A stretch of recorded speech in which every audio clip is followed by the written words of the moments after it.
Tonight on Rescue 911, these true stories of extreme adversity and overwhelming love. It's a natural curiosity. Everybody likes to play in water, but it's too dangerous.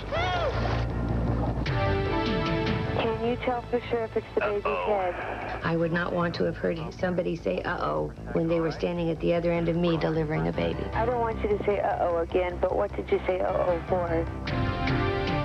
Usually I'd say, now look both ways before you cross the road, but for some reason or other, I just didn't say it that time.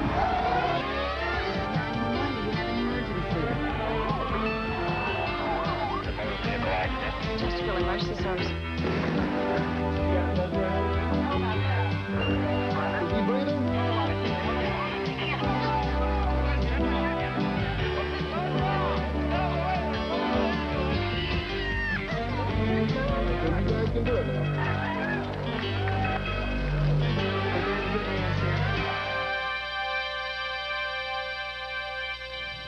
In an emergency, out of reach of professional rescue workers, any one of us might be asked to perform the impossible under the most unforgiving conditions. We begin on January 26, 1994, as Frank Hartnett was escorting his 73-year-old mother, Sally, on a flight from Connecticut to her winter home in Florida.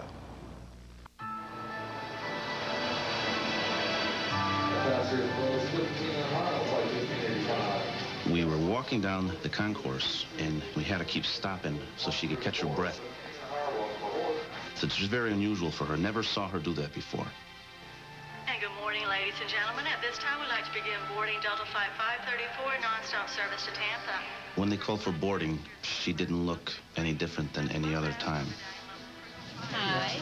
I love my mother very much. Whatever she wants or whatever she needs, she can have it. Hi there. How are you? Are you ready to get away from the cold weather up here? Good. Oh, that's I had no feeling whatsoever that anything would go wrong.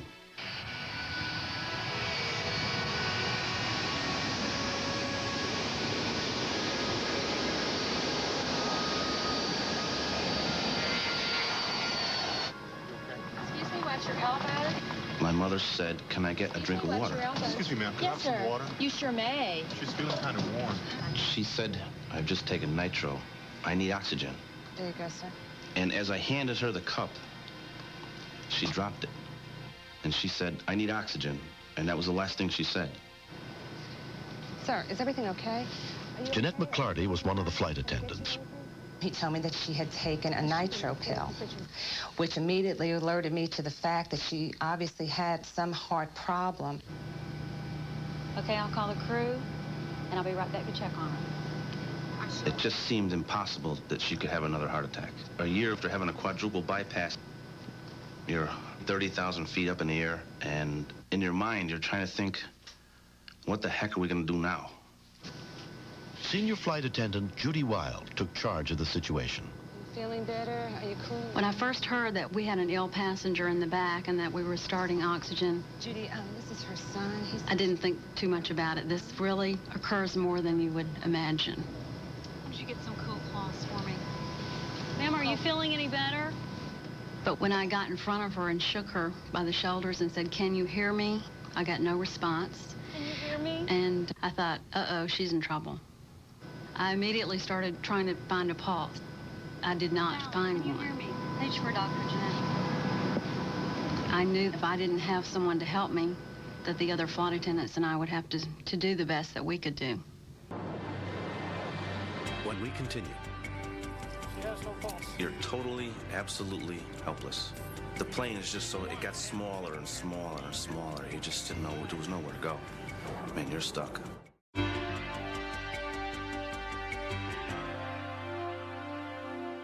when Frank Hartnett's 73-year-old mother, Sally, suffered a cardiac arrest during a flight to Florida, the only hope for her survival was in the hands of the people who happened to be on board. May I have your attention, please? If there is a doctor, nurse, or paramedic on board, will you please contact your flight attendant? Thank you. This guy came out of nowhere. I'm a doctor. And if he didn't come from heaven, nobody did. I'm getting no response here. I can't find a pulse. Excuse me. Dr. Tom Candell, an internist, happened to be on the flight. She was pale and clammy. She was not breathing on her own, and she had no pulse. This passenger was clinically dead. We told the captain that he had to land the airplane. But the plane was 30 minutes from the nearest airport.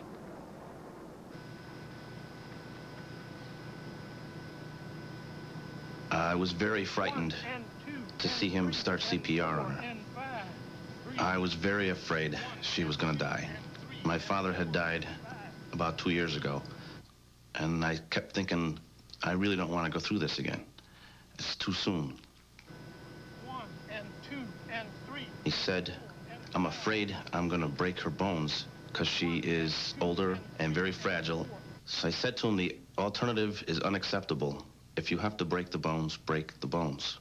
And he started working harder. 3 and 4 and 5. Breathe. 1 and 2 and 3 and At the end, about 10 minutes, for the first time, I thought I had a pulse. Just a little pulse. Have you got a stethoscope or blood pressure cuff or anything? I do. Unfortunately, after that first attempt, we lost the pulse, and we had to resume the CPR. He knew that her chances were not as good after we had lost her after the first comeback. And I remember whispering into Judy Wild's ear, I think we're going to lose her. I don't think she's going to make it. 1 and 2 and 3 and 4. The crew called Carol and said, can we make it to Atlanta? And I said no. We knew that we were doing all that we possibly could do with the limited supplies that we had on board. It was very important for us to land as quickly as possible. New York Center, Delta 584. We are declaring a medical emergency. At this time, we'd like to divert to Philadelphia. It had been nearly 20 minutes since Sally's cardiac arrest. I'm getting a slight pulse. We got a second pulse, and I listened closely. Sure enough, there was a heartbeat going on, but she was not breathing on her own. She's arrhythmic, but I think we're losing her again. It was frustrating to see that she wasn't responding. Even in the best of hands, CPR could only give between 20 to 30% of the actual cardiac output. Even more frustrating was realizing that the man that was standing over my shoulder and looking down was the son of this passenger, and he was witnessing the demise of his own mother. 1 and 2 and 3. You're totally, absolutely helpless. The plane is just so, it got smaller and smaller and smaller. You just didn't know, there was nowhere to go. Man, you're stuck. You're right there. 1 and 2 and 3 and 4 and 5. We kept working on the patient, probably another 5 to 10 minutes.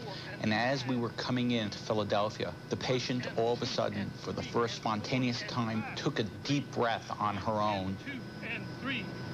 She moaning? I'm hearing her. We're getting her back. I thought she's going to make it if we can just get on the ground and let the paramedics do what they can do for her. Ladies and gentlemen, we'll be making an unscheduled emergency landing, so we may take care of the passenger that has become ill. Once we landed, the paramedics came on board quickly. And as he was sticking in the angiocath to start the IV, Sally grunted, and I said, do you feel that, Sally? Do you feel the pain? And Sally shook her head. And I said, Sally, you're feeling the pain because you're alive.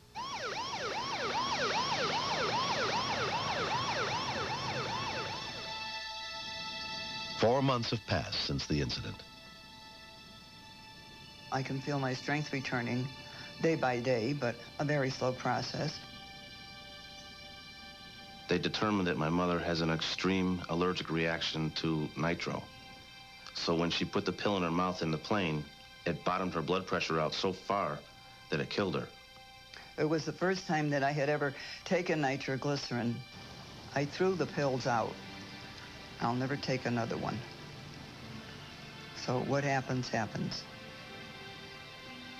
It would be foolish for one to say, don't take nitroglycerin because it might have a side effect. But when people take any drug, whether it be nitroglycerin or aspirins or any combination of drugs, people should be cautious. Recently, Sally Hartnett finally got the chance to meet Dr. Kandel. Good to see you. Oh, thank God for you. I thank God every day for Dr. Kandel. So it's great. I owe you my life. You're talking to me. That's that's better than that. That's an improvement. Life is very fragile, and it's precious, and you guard it as best you can. And when you can't take care of yourself any longer, and somebody comes to assist you, that's something that you never forget. He was my guardian angel, I'll tell you that. Thank you so much for saving. God bless you. Thank you. There is no way to describe how grateful you can be to somebody who saved your mother. I am ecstatic that she's okay. But I won't take her on any more trips anywhere. And I said to the doctor, you are the new travel agent, because I am not going to take her anywhere. I've had enough. Get your hands off her there. I'm very thankful that Delta has a training program for a stewardess to teach them CPR.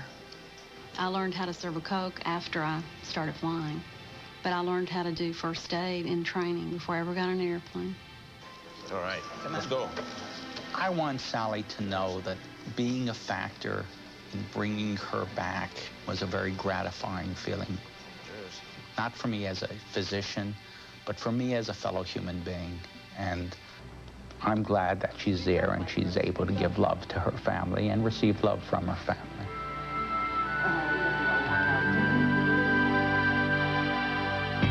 Next.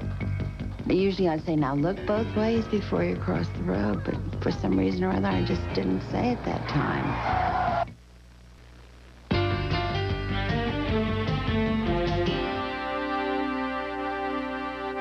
On the afternoon of August 10th, 1994, 20-year-old Erica Young was looking after her youngest brother and sister at their home in Biglerville, Pennsylvania, as she had many times before.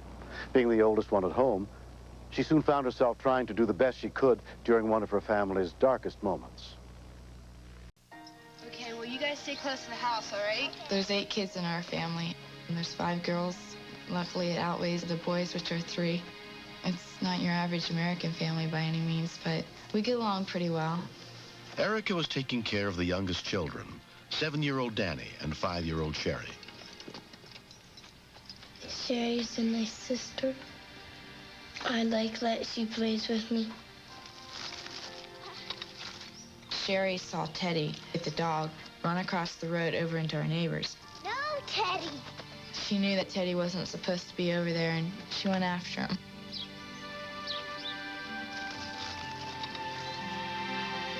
Maida Switek lived right across the road. Teddy comes over quite frequently. Hi, Sherry. You taking Teddy home? Yep. Occasionally, Sherry would come over for him. And usually I'd say, now look both ways before you cross the road, but for some reason or other, I just didn't say it that time. I saw cars and told Sherry there's 2 cars coming.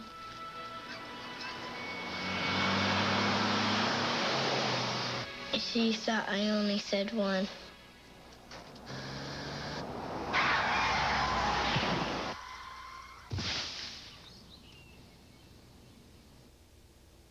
Oh my God, I hit her. I heard this voice yelling, my God, call an ambulance. And I thought, oh my gosh, something's happened to Sherry. In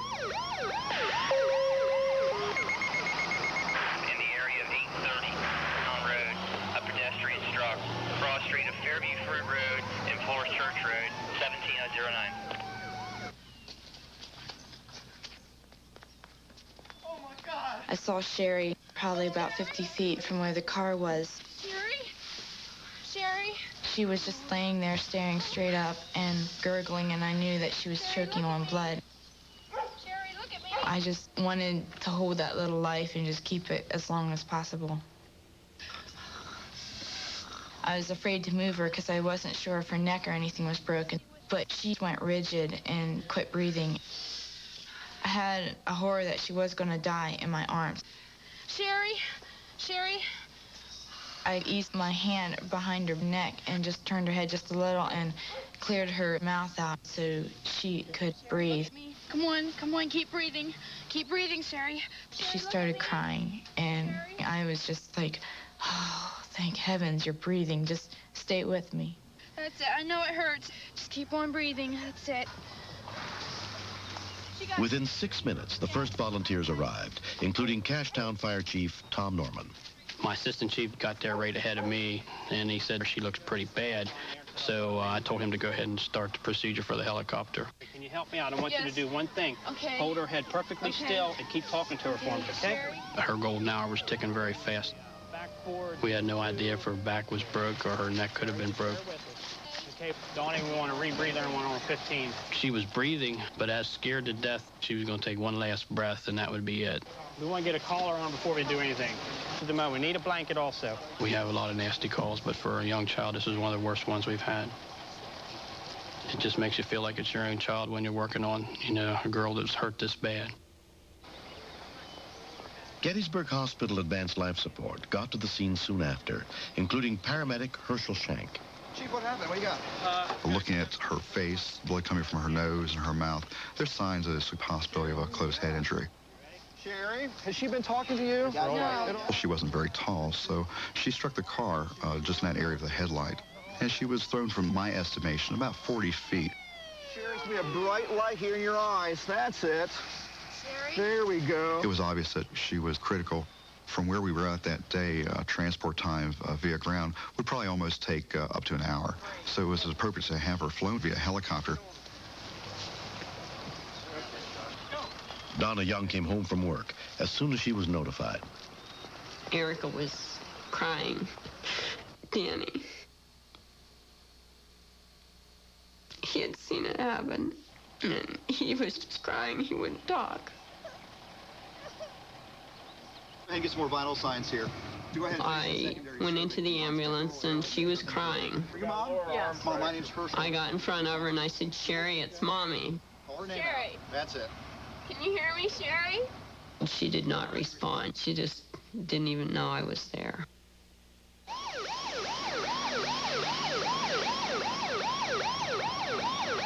I had to stay waiting for Dad to get home. Oh, that was bad. When Dad came through the driveway and you had to tell him Sherry was hit. My first remark was, oh, how bad? And she said at that time that they medevaced her to Hershey Medical Center. I worked as a helicopter mechanic for police and medevac operations. So I knew it would be very serious because I know they don't medevac people for anything less than a severe trauma. 5-year-old Sherry Young was taken to Hershey Medical Center, where a team of doctors took over her care, including pediatric surgeon Robert Silly. We're going to need to get plastic surgery called, take a look at her face, and let neurosurgery know that we're going to have him getting a head scan on her, okay? She had her forearm bones broken in 2 different places each, multiple broken bones of the face, too many to count, quite frankly, and I thought she was likely to have a significant brain injury, the kind that you may not recover from. God is our refuge and strength, a very present help in trouble. Though the earth be removed and though... My wife and our pastor was there with my older daughter, and at that time there was no information. Everything was a wait and see. You can see that the midface is shattered on both sides, so we got a lot of work to do. Plastic surgeon Stephen Kaler was in charge of the delicate operation to reconstruct Sherry's face. From the x-rays, it was clear that she'd broken every bone in her face. This is certainly, without a doubt, the worst facial fracture in a child that I've ever seen. In order to treat these facial bone injuries, it's necessary to make an incision over the top of the head and actually peel the scalp down so we can wire those bone fragments together.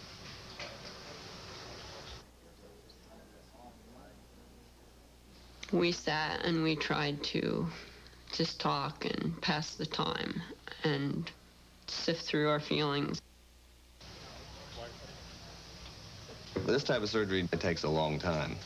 We got started about midnight or so, and we operated all night and into the next day and finished up about noon. After she came out of the operation, they told us it would be like 24, 48 hours to see how she would heal. And the only thing we could do at that point was pray that things were working out. 2 days passed with very little change. Jeff come in and he talked to her and he called her Snort.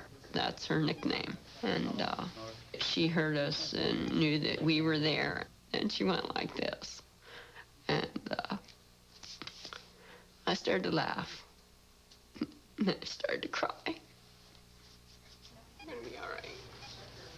I knew then that Sherry was getting better. After the first couple days, she just kept getting better and better and better. It was a miraculous recovery.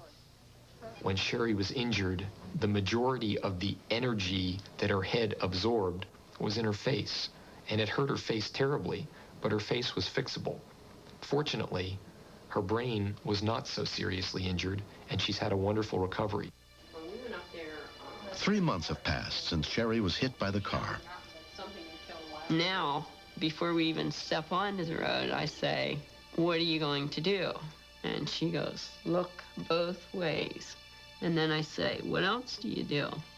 And I told him to listen, not only to look, but to listen for cars. It makes you realize what a wonderful thing a family is when something like this happens, because you have each other to lean upon. The car hit Sherry. I was real scared. I love my whole family. I love Sherry too. It was an accident, but the helicopter came down. They sent doctors and nurses in there. I'm gonna ride in it again. If I've learned anything, people can arise to a need and fulfill it. If it wasn't for Erica being able to have the courage to do what she did, the doctors or nobody else probably would have made any difference. You're doing good. Sherry's a very dramatic little 5-year-old. She's very animated, she's very active, she's very wild. Her accident hasn't slowed her down one bit. It's been great to see her back to her normal self. It's really great.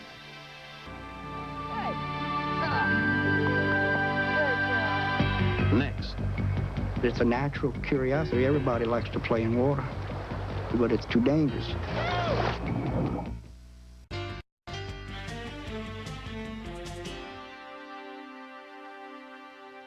On July 12, 1994, a violent rainstorm passed through Eunice, Louisiana. Although the rains brought some obvious problems, Colleen Guston assumed, having lived in the area most of her life, that when the skies cleared, it would be safe for her son and his friend to go out and play. It was really some of the worst rain that we've seen here in years. If the water was 3-4 feet on the highway in front of our house, it was something. The boys were pretty much confined to indoors all day. The afternoon when the rain did stop, they asked to go outside and play. I thought it was safe because the water really had receded some. And don't be too long. Cool, look up. 11-year-old Thomas Lemoyne had come over to the house of his best friend, Adam Guston. Thomas, he's fun to play with, and he's funny, and he's my friend. We put our boots on, and then we went outside, and we were talking, and we didn't really look at where we were going.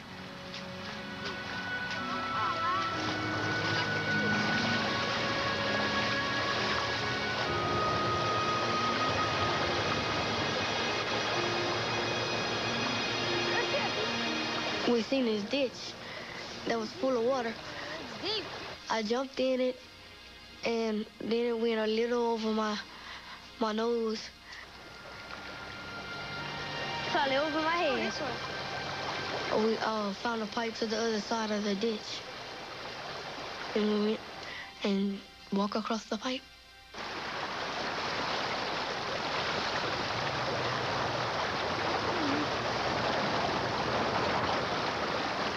It was moving fast.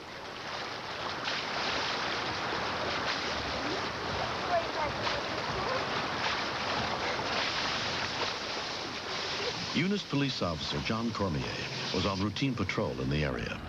I was watching the water, you know, waiting for it to recede so I can pull up my barricades on the highway.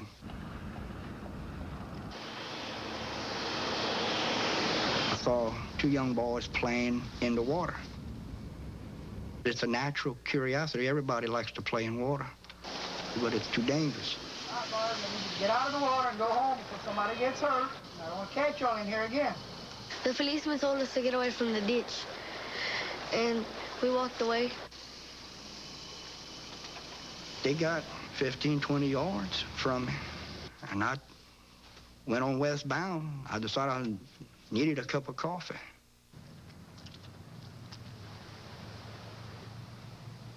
Thomas said, wait for me. I'll cross the pipe one more time.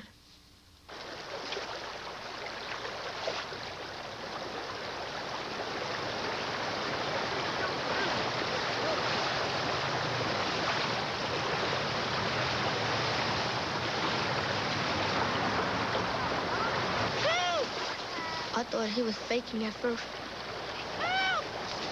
All you could see was his head.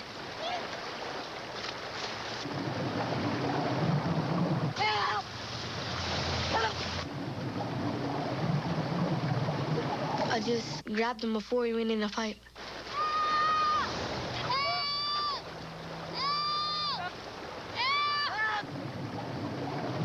He was going under.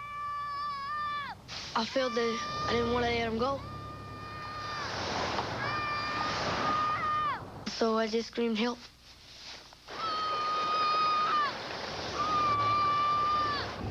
Johnny McGee happened to be going by on his way home. When I passed, I seen a little kid caught my eye. Hey, turn around. And when I turned back and just glimpsed at him, all I seen was a head sticking up out the water. Mark Edwards was running an errand across the street. I hear a kid screaming for help. Somebody's drowning over there. The guy that was standing up on the ground was screaming, please, somebody come help my friend drowning.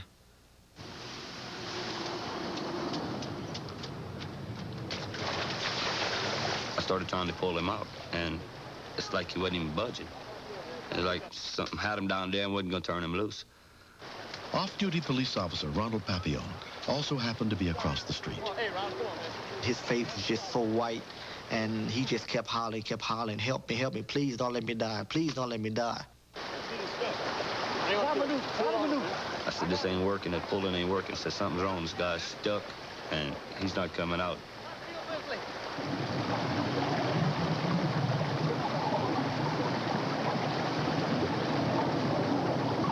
It's like somebody was down there pulling his legs in, I'm trying to pull him out, you know? The current was strong. The way it had him, he couldn't move. I was scared myself. Definitely didn't want him to drown within arm reach of me. If we made a mistake and slipped up, he was gone. The suction and the current would have took him through the pipes. You're looking at almost a mile underneath through the pipe. Try and pull his leg. All right, go ahead. I got it. If he would have went down the pipe before he got to that big canal, he would have been dead. I was real scared. Calm down. Calm down. We got you. But it seemed like the water was rising because he kept pushing his head over the water. So, you know, the water wouldn't get in his nose. We got you, buddy. Hang on. The little fella he was determined he was going to hang on, you know, he wasn't going down, and I was determined I was going to get him out.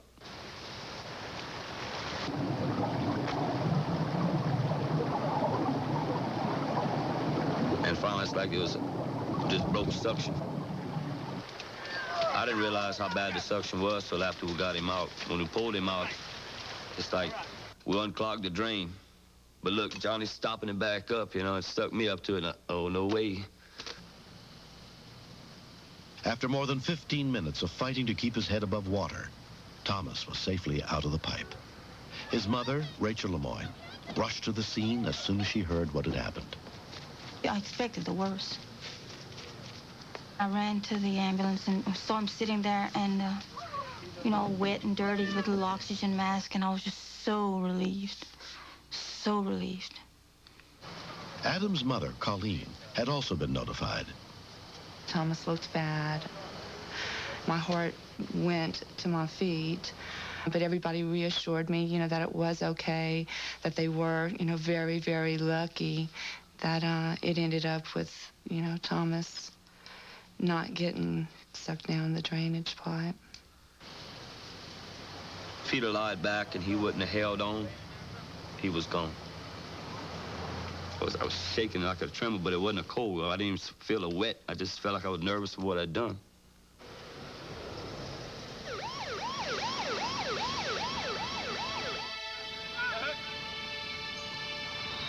Six months later, Thomas still remembers the day vividly.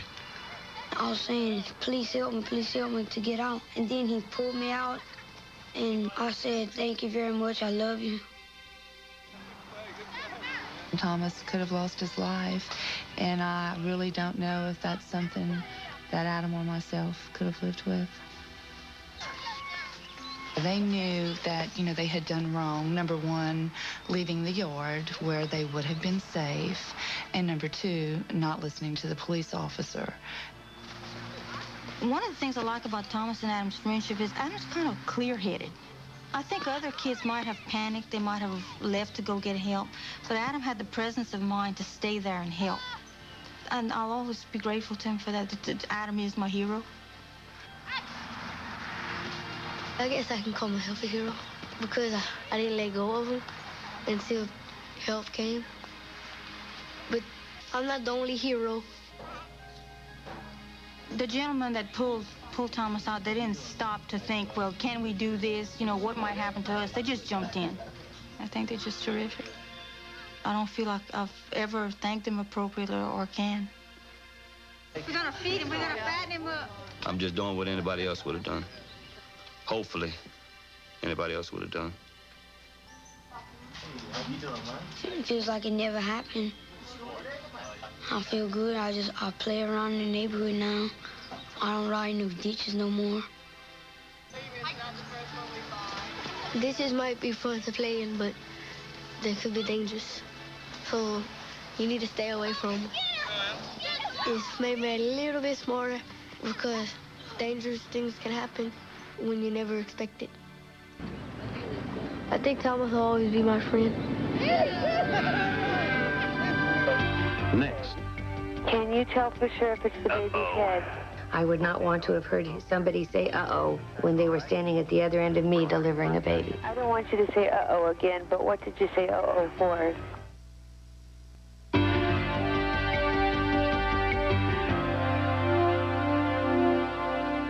Chris and Tom Guyton of Foothill Ranch, California, had taken childbirth classes and were looking forward to delivering their second baby naturally. But nothing they learned could prepare them for the unusual predicament they found themselves in on July 22nd, 1994. At 2:15 in the morning, I heard my wife walking around the house. The baby was due the next day. Are you all right? It was time to start timing the contractions. Yeah. Okay, we need to time this, all right? I was concerned because the contractions were a little bit quicker than I would like them to be when I was at home because I still knew we had a 20-minute drive to go to the hospital. I called the doctor. The doctor says you need to get her down here right now. I'll be right there. Just about there. And all of a sudden her water broke. Okay, please. Okay. I could see that the baby was going to be coming very quickly. All right, okay. And I knew we weren't going to make it to the hospital. Okay. Chris's mother, Rosina Palada, was staying with them to help after the birth. I didn't know how fast this child was going to come. I thought we were in trouble. Then I thought, what in God's name are we going to do here, the two of us?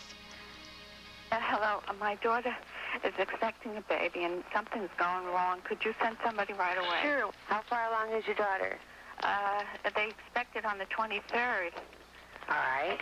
It's coming now. Yeah, okay, well, we can take care of that. Tell them they're on the way. Hello? Yeah, hi. Okay, I'm listen. going to try to help, but they are on the way. They are on the way? Yeah, they are. And you can be helpful? Yes, I can. Okay, there is something coming out right now, and I can't tell what it is. I saw something coming out, but it looked like a lot of skin. It didn't look like it would be the top of his head, but I wasn't willing to give up on the head because it's supposed to be the head that comes out first. We are talking crowning of some sort, but I can't tell whether it's a head. It doesn't look like the head. It doesn't look like a head? No, does it look like skin, or does it look like hair? It looks like skin. Does not. I don't see any hair whatsoever, and there is this big bulbous thing that has come out. It feels like it's kind of connected to her. Orange County Fire Dispatcher Valerie Williamson was handling the call. I kind of wondered how he couldn't know what it was, but I was hoping it was going to be the head. I have a lot of instructions for head. I don't have much if it's not for a head. So I'm still hoping. In fact, in my mind, I'm thinking, please, God, let it be a head. And you can't tell what it is, whether Well, it's I'm not really good at it. It could be a head. Okay. It could be a head. It could be. I'm not, Okay, what you need to do is place one hand over the baby's head. Okay. And apply very gentle, really gentle. You don't want to hurt the head. Pressure to keep the baby from popping out too fast. Should I have her pushing? She pretty much can push when she feels like it's ready to push. Don't tell her to Push stop when you're or ready anything. to feel like it, Chris. Okay, Chris, here you go. I want you to push. 1, 2, 3, 4, 5. Push. Push. Boy, I don't know. Push. Push. Push. Okay, you're okay. You're okay. Can you tell for sure if it's the baby's head? Then all of a sudden, I hear him say, uh-oh.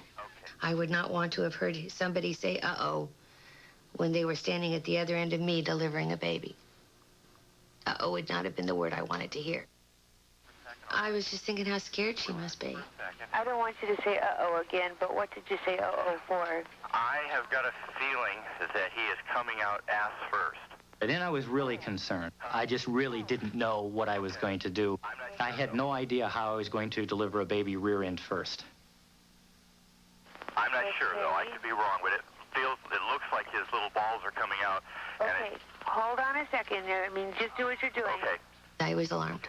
Dispatchers aren't medical experts. I didn't have the answers to give him, and the closest available help, and the best, was the paramedics who were on the way. Paramedic Bill Lockhart and his partner were still only halfway to the house. Medic 38, if it's not the head that's coming out first, if it's the other end, do I tell them to push or not push? It's best not to have them push. Put her on her left side, and we'll be there shortly. It's best to have her on her left side. Medic 38-10-4 will have her lay on her left side and not push. In the hospital, they'd immediately go to a cesarean section because breaches have about a 4 to 5 times greater risk of fetal demise. Orange County Fire, Medic 38, if it's a single foot, that's considered non-deliverable. Don't have her push. Don't have her push. Don't have her push anymore.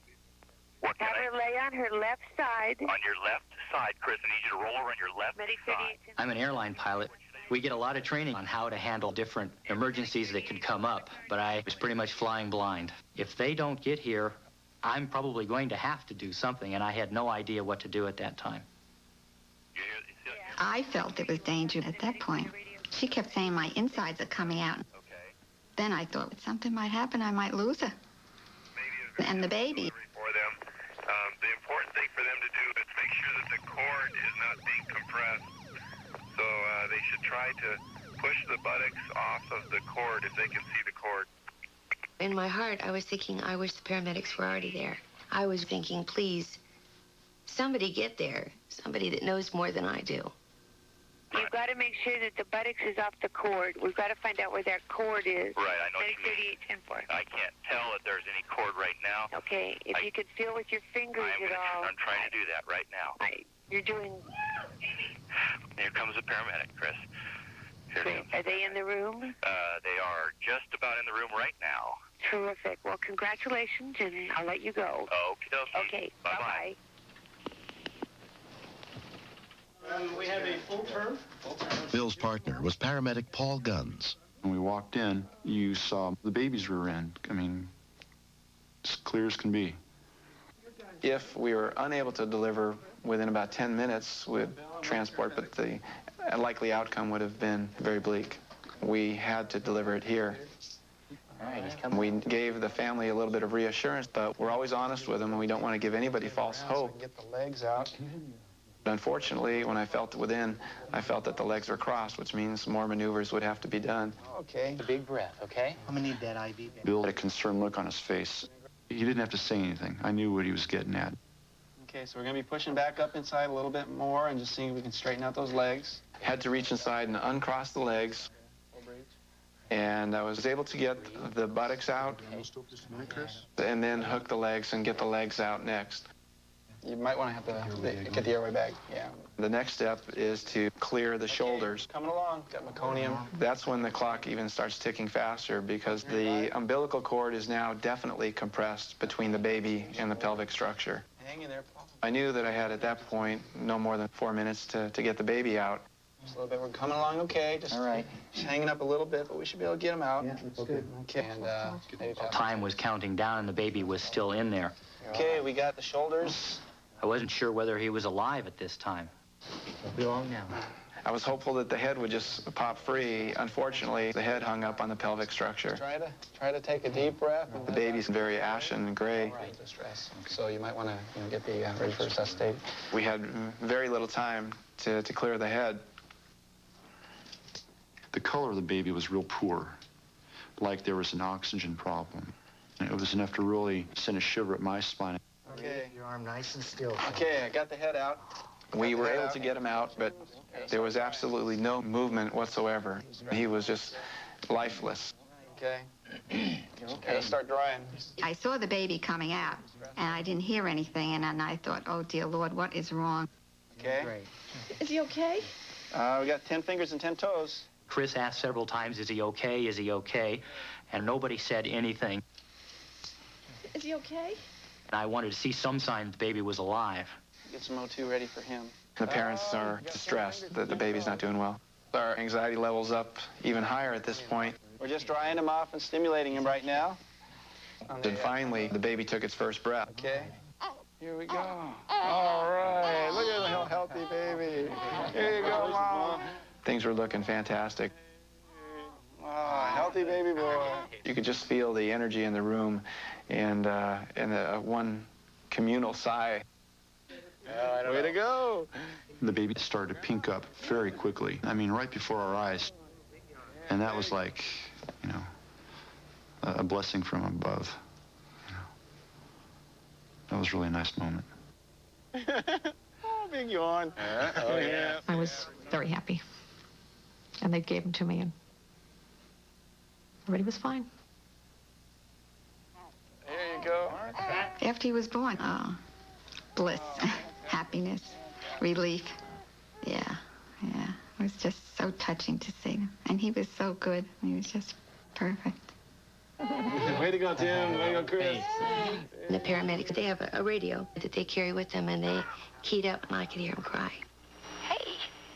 54, we have a healthy little boy. So that was really neat. Give him a big kiss. Oh, yeah. 7-pound, 11-ounce baby Mark was examined at the hospital and found to have suffered no ill effects from his unusual entry into the world. It was such a great experience to witness the birth of my grandson, especially at my age. I mean, you know, not always having the opportunity to live to see this. Hi, how you doing? Yeah. He's just a joy to be around. I love him. He's a great little kid. He's my son. Let's go.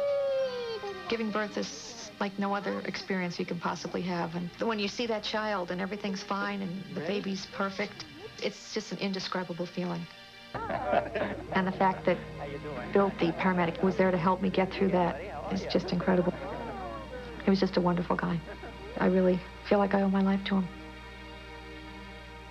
Just a little more hair than I do. It's one of the most fulfilling and satisfying things that we do in our work. It was absolutely incredible, and the family was just absolutely magnificent. It all came together right there. It was an added extra special moment for me because 3 hours prior to us getting the call, it had become my birthday. Mark's got the same birthday as I do. It was a nice way to start my birthday. It was a great way to start my birthday. Valerie, the voice of the night. I was really grateful to get this call. We do the best we can, but I've been on the phone trying to save someone, and it hasn't been successful. Oh, he's beautiful. You pulled him. Pretty much on a scale of good calls, this one was off the chart. Well, you helped a lot. You were great. Bottom line, only God decides who lives and dies. But I really, really like the good calls. Incredible. Yeah, he is. Well, it's all your fault.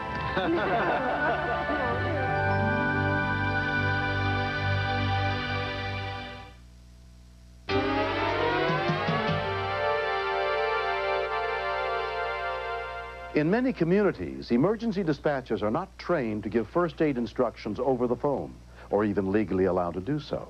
With support from you, this situation can be changed. This series is dedicated to all the men, women, and children who aid and comfort us during times of need. I'm William Shatner. Join us again next time for more true stories on Rescue 911.